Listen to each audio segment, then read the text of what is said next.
1914 June 28న Austria emperor Frank Ferdinand and వాళ్ళ wife Sophia బాస్నియాకి వెళ్తూ ఉండగా సమ్ అఫీషియల్ ఈవెంట్స్ కోసం అక్కడ బాంబ్స్తో అటాక్ చేస్తారు. కానీ దాన్ని తప్పించుకుంటారు. కానీ అక్కడ గాయపడ్డ ఆఫీసర్స్ని చూద్దామని చెప్పి హాస్పిటల్కి వెళ్తూ ఉంటారు. ఆ దారిలో గెవ్రియో ప్రిన్సిప్ ఒక 19 years కుర్రాడికి ఎదురుపడతాడు. అక్కడ గెవ్రియో ప్రిన్సిప్ గన్తో కాల్చి ఫ్రాంక్ ఫెర్డినాండ్ని చంపేస్తాడు. నిజానికి బాస్నియా ఆస్ట్రియా పరిపాలన కిందే ఉంటుంది. కానీ బాస్నియాలో ఉండే సెర్బియన్స్ అంతా మేము ఆస్ట్రియా పరిపాలన కింద ఉంటాం, సెర్బియా పరిపాలన కిందే ఉంటామని చెప్పి యుద్ధమాలు చేస్తూ ఉంటారు. అండ్ గెవ్రియో ప్రిన్సిప్ ఒక సెర్బియన్ నేషనాలిటీ వాడు. సో ఇంకా ఆస్ట్రియా ఆ సెర్బియాకి ఒక అల్టిమేటంని పంపిస్తుంది. అల్టిమేటం అంటే లైక్ కొన్ని డిమాండ్స్ పంపించి దాన్ని ఒప్పుకోండి లేదంటే ఒక వార్ ఉంటుంది అని చెప్పి.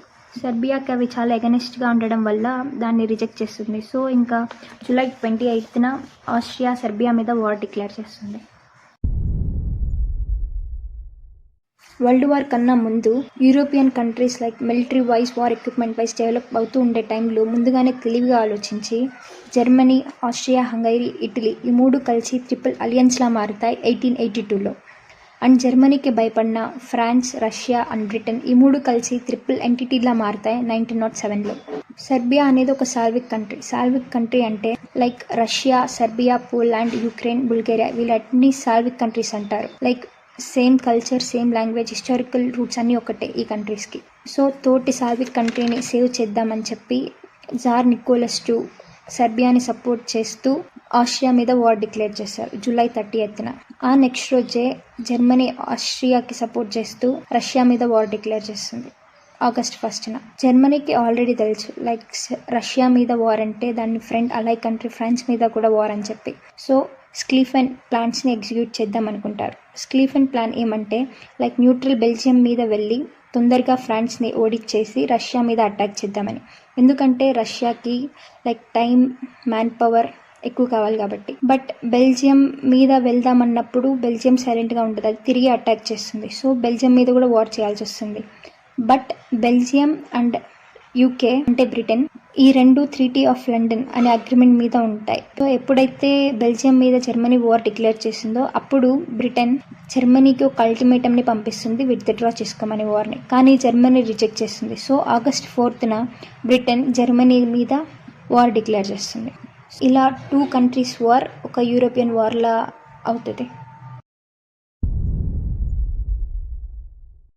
జర్మనీ కొంతమంది ఆర్మీని బెల్జియం మీద, ఇంకొంతమంది ఆర్మీ ఫ్రాన్స్ జర్మనీ బార్డర్ దగ్గర పెట్టి అటాక్ చేస్తూ ఉంటుంది. బెల్జియంలో లైక్ చాలామంది సివిలియన్స్ని కూడా దారుణంగా చంపేస్తుంది జర్మనీ ఆర్మీ.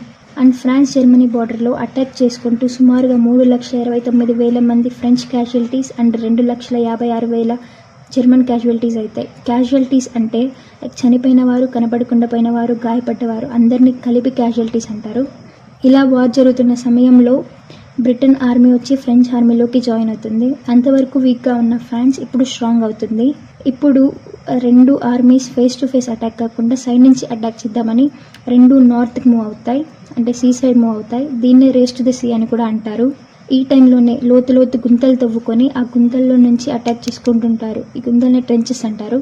ఆల్మోస్ట్ 350 మైళ్ళ వరకు ట్రెంచ్ తవ్వుతారు. ఎండొచ్చినా, వానొచ్చినా, మంచు కురిసినా ఆ ట్రెంచెస్లోనే 4 ఏళ్ల వరకు చాలామంది సోల్జర్స్ ఫైట్ చేస్తూ ఉంటారు.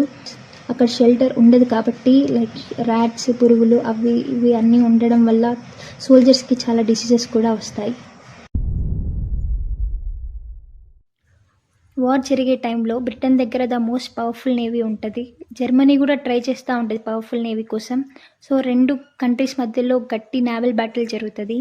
బ్రిటన్ దగ్గర 29 పవర్ఫుల్ షిప్స్ ఉంటే జర్మనీ దగ్గర 19 సబ్మెరైన్స్ ఉంటాయి. ఫస్ట్ బ్రిటన్ 3 జర్మనీ క్రూజర్స్ మీద అటాక్ చేస్తుంది. అండ్ అలాగే బ్రిటన్ షిప్స్ని సముద్రంలో వదిలేసి జర్మనీకి ఏ గూడ్స్ సప్లై కాకుండా నావల్ బ్లాకేట్ చేస్తుంది. ఇదంతా చూసి జర్మనీకి కోపం వచ్చి సబ్మరైన్స్తో ఆన్సర్ ఇస్తుంది. ఈ సబ్మరైన్స్ ఎంత పవర్ఫుల్ అంటే 9,000 మైల్స్ దూరంలో ఒక షిప్ ఉన్నా దాన్ని పేల్చేయగలదు టోర్పీడోస్ యూస్ చేసి. సో ఇంకా సబ్మరైన్స్ యూస్ చేసి బ్రిటన్ మిలిటరీ షిప్స్ని, సమ్టైమ్స్ ప్యాసింజర్ షిప్స్ని కూడా అటాక్ చేస్తుంది జర్మనీ ఆర్మీ. ఇలా ఎంత ట్రై చేసినా ఈ నావల్ బ్లాకేట్ని మాత్రం ఆపలేకపోయింది జర్మనీ. జర్మనీ ఫ్రాన్స్తో వార్ చేస్తున్న టైంలోనే రష్యా కూడా జర్మనీ మీద వార్ స్టార్ట్ చేస్తుంది. రష్యన్ ఆర్మీ 2గా డివైడ్ అయ్యి జర్మనీని సరౌండ్ చేసి ఓడిద్దామని చెప్పి రష్యా ప్లాన్.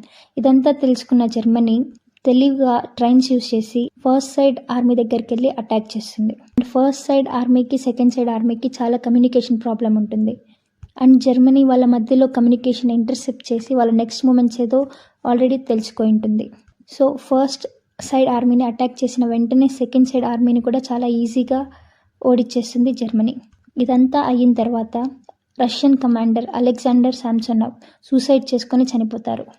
ఇదంతా జరుగుతున్న టైంలోనే ఆస్ట్రియా హంగరీ సెర్బియాతోనూ రష్యాతోనూ వార్ చేస్తూ ఉంటుంది. ఆస్ట్రియా హంగరీ వీక్ ఆర్మీ వల్ల ఓడిపోతూ ఉంటుంది. సో ఫోర్స్ఫుల్గా జర్మనీ ఆర్మీ సపోర్ట్ చేయడానికి వస్తుంది. Russia old enemy Ottoman empire వార్లో జాయిన్ అవుతుంది. దానికి చాలా కారణాలు ఉన్నాయి.